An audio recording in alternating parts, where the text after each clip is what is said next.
गुजरात एटीएसे રાજસ્થાનમાં નશાકારક ફેક્ટરીનો પર્દાફાશ કર્યો। રાજસ્થાનના ખેરથલ જિલ્લાના ભીવાડી ગામમાં ઝડપી નશાની ફેક્ટરી। રાજસ્થાનના ઇન્ડસ્ટ્રીયલ ડેવલપમેન્ટ એરિયામાં ધમધમતી હતી આ ફેક્ટરી। નશાકારક પદાર્થ અને કેમિકલનો જથ્થો પણ જપ્ત કરવામાં આવ્યો છે।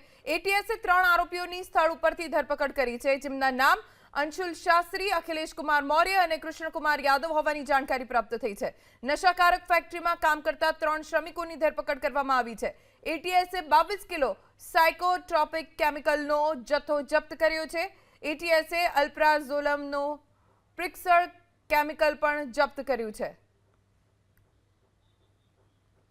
નશાકારક ફેક્ટરીમાં કામ કરતા 3 લોકોની ધરપકડ કરવામાં આવી છે।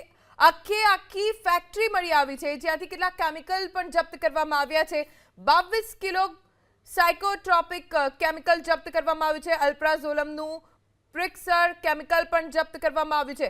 ગુજરાત એટીએસની આ મોટી કાર્યવાહી ડ્રગ્સની સામે, નશાખોરોની સામે રાજસ્થાનમાં નશાકારક ફેક્ટરીનો પર્દાફાશ થયો છે, જ્યાં ડ્રગ્સ બનાવવામાં આવતું અને દેશભરમાં અલગ અલગ રાજ્યોમાં સપ્લાય કરવામાં આવતું। વધુ જાણકારી અમારા સંવાદદાતા ચેતન બાંભણિયા પાસેથી પ્રાપ્ત કરીશું। ચેતન, ડ્રગ્સની આખી ફેક્ટરી રાજસ્થાનમાંથી ગુજરાત એટીએસે ઝડપી લીધી છે। કઈ વાતનો ખુલાસો તપાસમાં થયો છે?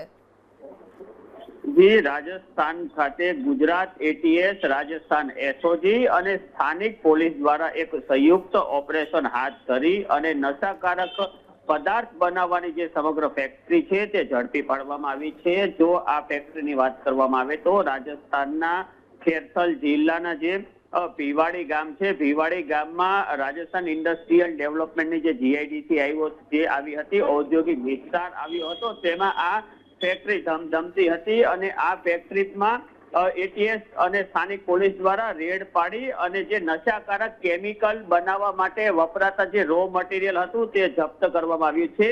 જો આ રો મટીરિયલની વાત કરવામાં આવે તો 22 કિલો જેટલું સાયકોટ્રોપિક કેમિકલ જપ્ત કરવામાં આવ્યું છે। તે ઉપરાંત વિવિધ પ્રકારના કેમિકલો પણ જપ્ત કરવામાં આવ્યા છે અને આ ફેક્ટરી પર રેડ કરીને અંશુલ શાસ્ત્રી, અખિલેશ કુમાર મૌર્ય, કૃષ્ણ કુમાર યાદવની ધરપકડ કરવામાં આવી છે, જ્યારે ફેક્ટરીમાં કામ કરતા અન્ય 3 શ્રમિકોની પણ ધરપકડ કરવામાં આવી છે। આમ ગુજરાત એટીએસ અને રાજસ્થાન પોલીસના સંયુક્ત ઓપરેશનમાં આ મોટી કાર્યવાહી હાથ ધરવામાં આવી છે। જી ચેતન, આભાર જાણકારી આપવા માટે।